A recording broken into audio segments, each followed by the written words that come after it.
Malgré une reconnaissance progressive et accentuée ces dernières années, le manga est néanmoins toujours source d'idées reçues, comme quoi il aborderait des sujets pas sérieux, avec très peu de vocabulaire, voire des scénarios très limités.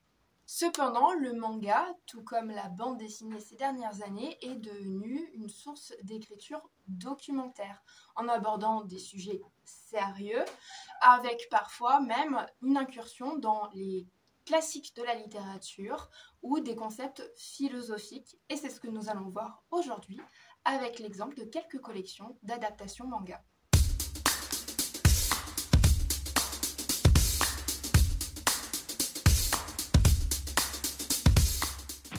La première collection dont je voulais vous parler, il s'agit des classiques en manga par l'éditeur Nobinobi qui a lancé cette collection en 2014 avec deux ouvrages, Les Trois Mousquetaires d'Alexandre Dumas et également Petite Princesse Sarah.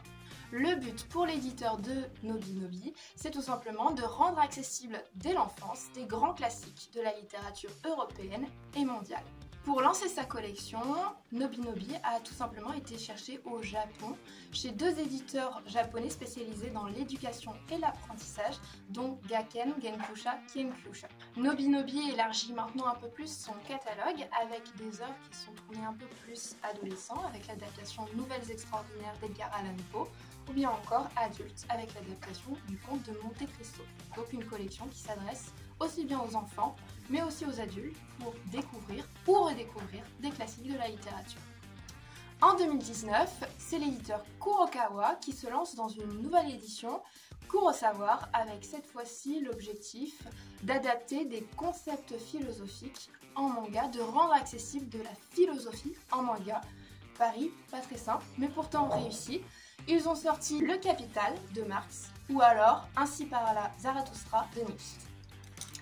Mais l'adaptation dont je tenais tout particulièrement à vous parler parce que c'est un gros coup de cœur, il s'agit des adaptations de nouvelles de Howard Phillips Lovecraft par le mangaka Gu Tanabe. Gu Tanabe, c'est un mangaka on sait assez peu de choses sur lui finalement, qui est entouré d'un halo de mystère. On sait qu'il s'est fait connaître en France en 2009 avec The Outsider chez Glénat, qui était tout simplement l'adaptation de 4 nouvelles horrifiques.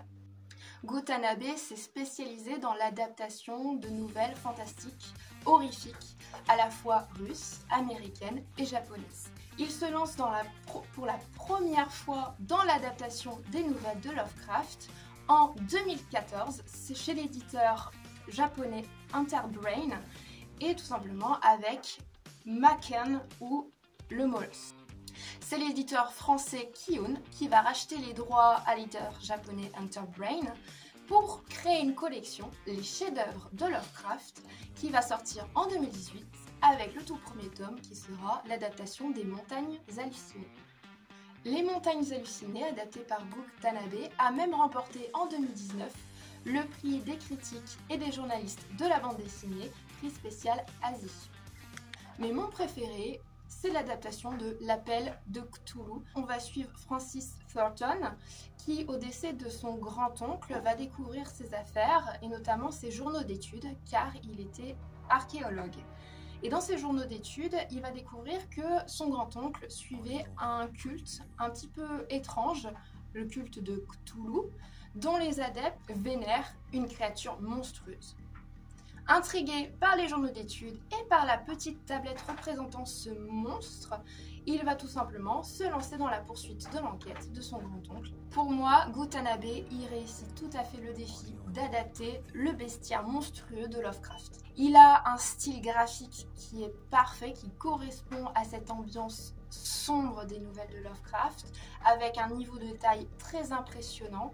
On a parfois des doubles pages qui sont vraiment des fresques apocalyptiques, et toujours aussi avec une représentation des personnages qui arrive à nous faire passer les émotions par les yeux, que ce soit la folie ou la peur extrême.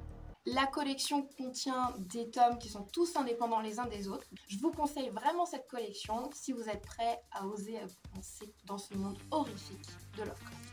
Pour finir cette vidéo, je ne peux que vous inciter à découvrir ces 3 collections dont je viens de vous parler, que ce soit pour découvrir ou redécouvrir des classiques ou même des concepts philosophiques. Il y en a pour tous les goûts et surtout pour tous les âges.